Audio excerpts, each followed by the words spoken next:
আসসালামু আলাইকুম। সুখ দুঃখের সংসারের আরও একটা নতুন ভিডিওতে আপনাদেরকে আরও একবার স্বাগত জানিয়ে আবারও আরও একটা নতুন ভিডিও শুরু করতে যাচ্ছি। কাছের দূরের দেশ এবং দেশের বাইরের যে যেখান থেকে আমার ভিডিওটি দেখছেন, আশা করি আল্লাহর রহমতে আপনারা সবাই ভালো আছেন, আমরাও ভালো আছি আলহামদুলিল্লাহ। আজকে গুয়াহাটির প্রথম দিন, গতকালকে তো আসছি, তো একটা রাত পার হয়েছে। তো আমি ঘুম থেকে উঠে জুবাইরকে নিয়ে একটু সামনের দিকে হাঁটাহাঁটি করছিলাম। এটা হচ্ছে আমাদের হোটেল রুমের সামনের ভিউটা। এটা হচ্ছে পল্টন বাজারের, মানে আমরা যেখানে আছি আর কি, এটা হচ্ছে পল্টন বাজারের ঠিক স্টেশন রোডের বিপরীতে অ্যাম্বাসি হোটেল। হোটেলটা আসলে বেশ বড় সড়ো, মানে অনেকটা ভিআইপি টাইপের মনে হয় দেখতে। আর আমরা একটা বেডরুম নিছি, যেটা এসি রুম, মাত্র 1700 টাকা। মানে এখানকার এই হোটেলে আমরা ফার্স্ট টাইম আসছি, আগেও আরও আসছিলাম, কিন্তু ওই হোটেলে থাকা হয় নাই, ওই হোটেলের দ্বারের কাছেও আসা হয় নাই, কারণ যখনই আসতাম একটু কম দামের আমরা রুম খুঁজতাম। তো এইবার কম দামি যে হোটেলগুলো, ওইগুলোতে রুম খুঁজে এসি রুম পাওয়া যায় নাই, আর দুই একটা পাওয়া গেছে, ওগুলোর দাম ওরা আকাশ ছোঁয়া বলে, তো ওই জন্য আর নেওয়া হয় নাই। শেষমেশ ভাবলাম যে একটু দাম দিয়ে যেহেতু হোটেল রুম রাখতে হবে, কারণ এত গরমে এসি রুম ছাড়া থাকা সম্ভব না, গুয়াহাটিতে আসলে এত গরম। তো ওই জন্যই আর কি ওই হোটেলে আসছিলাম। এই হোটেলে রুম চয়েস করার পরে ওরা যখন বলল দাম 1700 টাকা, মানে আমি একটু আশ্চর্য হয়ে গিয়েছিলাম। আর এত কম দামে এসি রুম, তাও আবার এত বড় একটা হোটেলে। তো যাই হোক, আমরা যেহেতু বড় মানুষ 3 জন, আর আরিয়ান তো ছোটো, তো আমরা 3 বেডের আর কি একটা হোটেল নিয়েছি। এই যে হোটেলটা আপনাদেরকে এখন একটু ঘুরে ঘুরে দেখাই, মানে আমাদের রুমটা। তো এই যে এই রুমটা নেওয়া হয়েছে, রুমের এসিও চলতেছে, আর এদিকে বাপ ছেলে ব্ল্যাঙ্কেট গায়ে দিয়ে শুয়ে আছেন। আমিও ব্ল্যাঙ্কেট গায়ে দেওয়া অবস্থায় ছিলাম, কারণ আমার এখানে আসার পর খুব বেশি জ্বর আসছে। গতকাল রাতে এত বেশি জ্বর ছিল, ঔষধ খেয়েছি, ঔষধ খাওয়ার পরে মোটামুটি সকালের দিকে জ্বরটা সারছে, কিন্তু এখনও সর্দি, মাথা ব্যথার জন্য মনে হচ্ছে মাথাটা মানে সামলানো যাচ্ছে না, এরকম একটা অবস্থা। তো এই যে দেখুন, এসি পুরো 20 না 22-এ মনে হয় চলতেছে, এখানে একটা টিভিও আছে। তা আমি আরও অনেক হোটেলে থাকছি, ওখানে শো অফের জন্য একটা টিভি রাখে, কিন্তু টিভিটা চলে না। অনেক জায়গায় দেখা যায় এসি লাগানো আছে, কিন্তু এসি চালু করলে ঘর ঠান্ডা হয় না। কিন্তু এখানকার সিস্টেমটা আমার কাছে বেশ ভালোই লাগছে। এদিকে একটা জানালাও আছে, যদিও রুমটা অতটাও ভিআইপি না, তবে হোটেলটা খুবই ভালো। এখানে অনেক ভিআইপি রুমও আছে। তো আমাদের তো আবার অতটা ভিআইপির প্রয়োজন নেই, জাস্ট একটা এসির প্রয়োজন ছিল, ওই জন্য যে 3 বেডে নিয়েছি, 3 সিটের আর কি। তো আরিয়ান ঘুমাচ্ছে, আর একটু আগেই মোবাইল ঘাটাঘাটি করছিল, এখন দেখতে পাচ্ছি আবারও ঘুমিয়ে গেছে। আর আরিয়ানের বাবা সকাল সকাল উঠে ওনার কাগজপত্রগুলো রেডি করতেছেন, ও যে আজকে আবার কাগজপত্রগুলো অফিসে নিয়ে জমা দিতে হবে, অনেকটা সিগনেচার দেওয়ার বাকি রয়েছে। তো এদিকে জুবাইরও উঠে তার নিজের মতন করে শুটিংয়ে ব্যস্ত। তো আমি এই হোটেলটার কোনো অ্যাডভার্টাইজমেন্ট করতেছি না, এটা ভাববেন না। আমি আসলে আমার ব্যক্তিগত অভিজ্ঞতা থেকে যেটা ভালো লাগছে সেটাই বললাম। হোটেলটা মানে হোটেলের মালিক হিন্দু, মুসলিম না, তারপরেও মানে হোটেলটার ফ্যাসিলিটিস খুব ভালো, মানে কোনো কিছুতে আর কি ঠকঠকামো কারবার নেই। তো এখানে দেখুন, দেয়ালে আবার কাপড় চোপড় ব্যাগপত্র রাখার একটা আলমারির মতন করে করা হয়েছে। তো যাই হোক, আপনারা আশেপাশের ভিউয়ার্স যারা কখনো গুয়াহাটিতে আসলে ওই হোটেলটা একবার হলেও ট্রাই করে দেখতে পারেন। আবারও বলছি, আমি কোনো হোটেলের অ্যাডভার্টাইজমেন্ট করতেছি না। আমার কাছে মানে পার্সোনালি বাজেটের মধ্যে এসি রুম, তাও ভালো, তো যেটা আমার মনে হলো আর কি, সেজন্য বললাম। তারপরে আমরা চলে আসছি নাস্তা করার জন্য। আমার খুব বেশি ক্ষুধা লাগছিল, কিন্তু এখানে এসে আমি সেকা রুটি চাইছিলাম, কিন্তু সেকা রুটি পাইনি। তো এখানে দেখা যাচ্ছে সকালবেলা শুধু পুরি বিক্রি হচ্ছে, তো শেষমেশ বাধ্য হয়ে একটা পুরি নিয়েছি, সাথে টক দই দিয়েছে আর কিছু ঘুগনি দিয়েছে। তো কি আর করা, ডায়েট এখন আর বাইরে থাকা অবস্থায় মেনটেন করা যাবে না, তাই দুইটাই পুরি খেয়ে নিয়েছি। তারপরে আবারও চলে আসছি রুমে।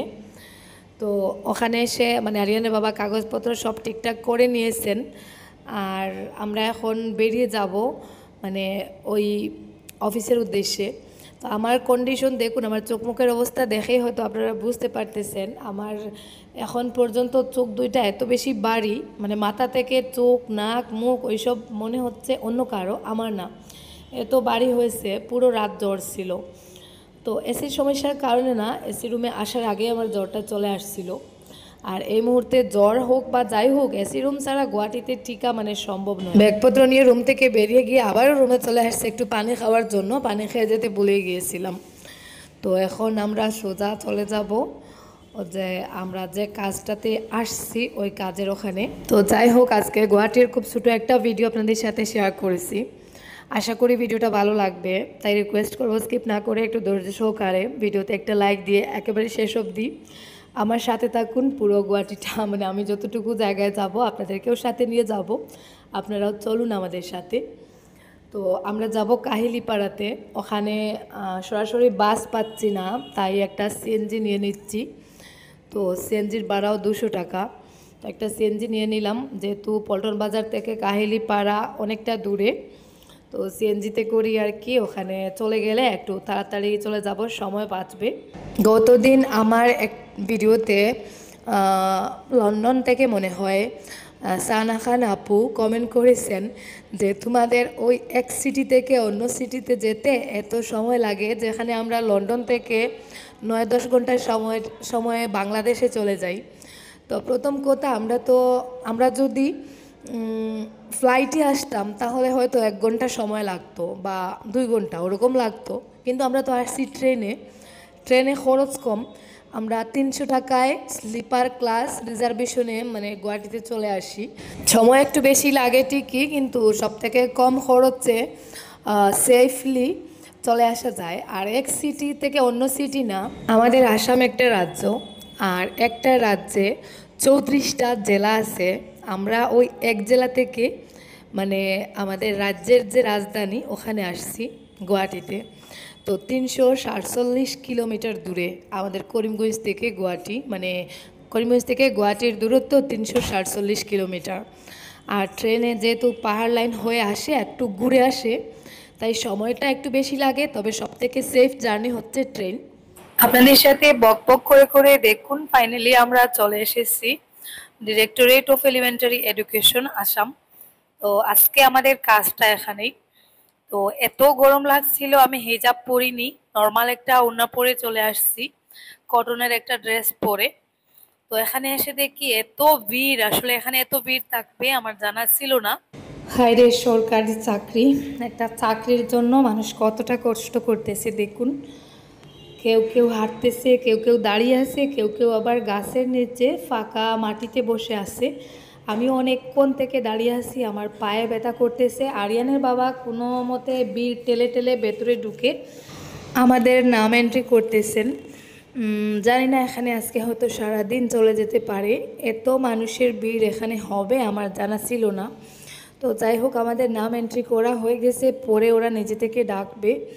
তো এত ভিড়ের মধ্যে ভেতরে ঢোকা যাচ্ছে না, কবে বা কতটা সময় লাগতে পারে সেটাও জানা নেই।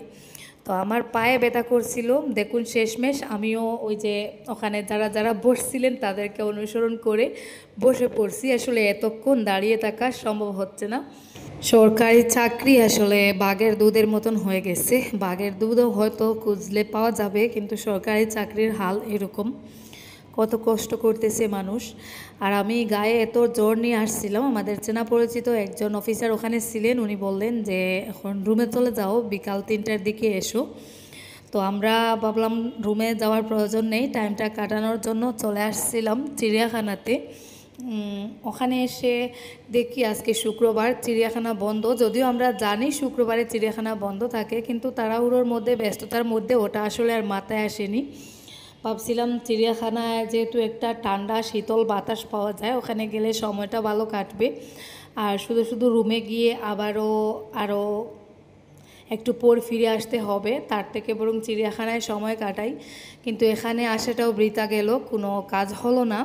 শেষমেশ আমরা মানে কোথায় যাব ওই 2-3 ঘন্টা টাইম কাটানোর জন্য এটাই ভাবছিলাম। তো শেষে ভাবলাম দিগল পুকুরি পার্কের ওখানে চলে যাই, কারণ দিগল শহরের মধ্যে একেবারে শান্ত নিরিবিলি পরিবেশ হচ্ছে এই পার্কগুলো, বিশেষ করে দিগল পুকুরি পার্ক।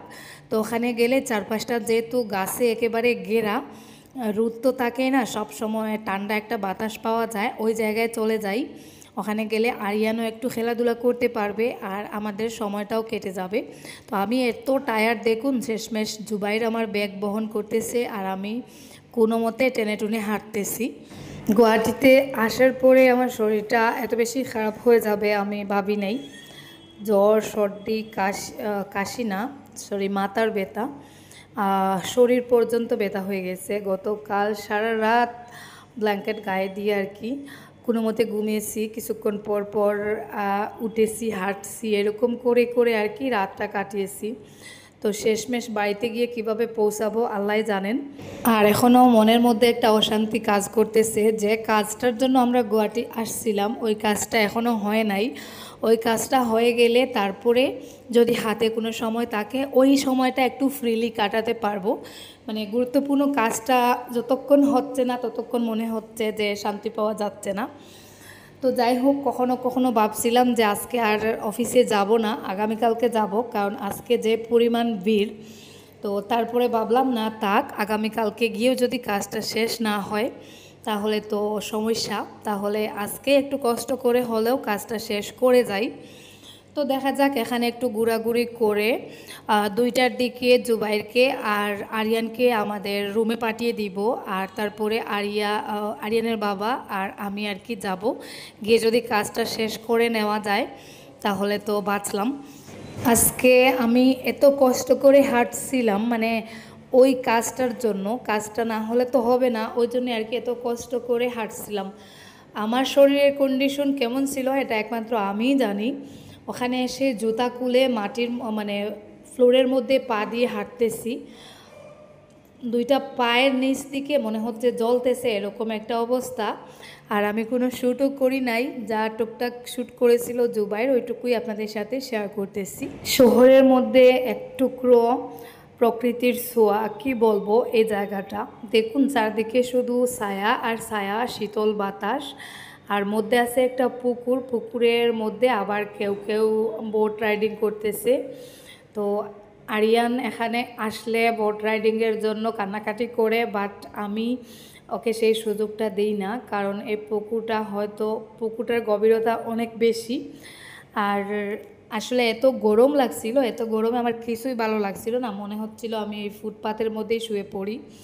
তারপরে দেখুন আমরা আরিয়ানকে আর জুবাইরকে রুমে পাঠিয়ে দিয়েছি, আর আরিয়ানের বাবা আর আমি আবারও একটা সিএনজি নিয়ে কাহিলিপাড়ার উদ্দেশ্যে রওনা দিয়ে দিয়েছি। এখন বাজে প্রায় 3টার কাছাকাছি ওরকম হবে। তো এখন গিয়ে দেখা যাক কাজটা শেষ হয় কি না। যদি কাজটা শেষ হয়ে যায় তাহলে আগামীকালকে আর আসতে হবে না, তা না হলে হয়তো আগামীকালকে আবারও আসতে হবে। তো এখানে এসে দেখি এখনও এত বেশি ভিড়। তো ভাবছিলাম চলে যাব, আজকে কাজটার হবে না, কিন্তু শেষমেশ একজন পুলিশ অফিসার ছিলেন ওখানে কর্মরত। তো উনি একটু মানে সিস্টেম হিসাবে আর কি 20 জন করে নাম ডেকে ডেকে, ওই যে প্রথমে আরিয়ানের বাবা সিরিয়াল মানে আমাদের নাম লিখে রাখছিলেন লিস্টে, তো ওই লিস্ট অনুযায়ী ওরা ডেকে ডেকে ভেতরে ঢুকাচ্ছে। তো সেই লিস্টের মনে হয় 37 নম্বরে আমরা ছিলাম। তো আমাদের কাজটা হয়ে গেছে, এখন আস্তে আস্তে আবার রুমের উদ্দেশ্যে চলে যাব। মনে হচ্ছে আজকে মাথা থেকে অনেক বড় একটা বোঝা নামলো, কারণ আমি এই বিষয়টা নিয়ে এতটা টেনশনে ছিলাম, মনে হচ্ছিল যে কাজটা কি আগামীকাল পর্যন্ত আমরা কমপ্লিট করতে পারবো আদৌ। তো যাই হোক, আমাদের কাজ আজকের মতো শেষ। এখন সোজা গিয়ে খাওয়া দাওয়া করে রুমে গিয়ে ঘুমিয়ে পড়বো, শরীরটা এত বেশি খারাপ লাগতেছে। আর এখানে দেখুন এখনও অনেক মানুষের ভিড়। তো যারা শেষে এসে নাম নথিভুক্ত করেছিলেন তারা এখনও, আজকে মনে হয় তাদের আর হবে না, অনেকে চলে যাচ্ছেন, আর কেউ কেউ এখনও অপেক্ষা করতেছেন। আসলে আল্লাহ তাআলার অশেষ রহমতে আমাদের কাজটা তাড়াতাড়ি শেষ হয়ে গেছে, যার জন্য নিজেকে অনেকটা হালকা লাগতেছে। তো যাই হোক, ডকুমেন্ট জমা দিলাম, জানি না কি হবে না হবে, বাকিটা আল্লাহর উপর ছেড়ে দিলাম, দেখা যাক কি হয়। আর এখন আস্তে আস্তে রুমের উদ্দেশ্যে রওনা দিয়ে দিব। আর আগামীকালকে বাসায় চলে যাব। আগামীকালকে রাতের বেলা আমাদের ট্রেন। আর আজকের মতো এই পর্যন্ত, সবাই ভালো থাকুন। আল্লাহ হাফেজ, আসসালামু আলাইকুম।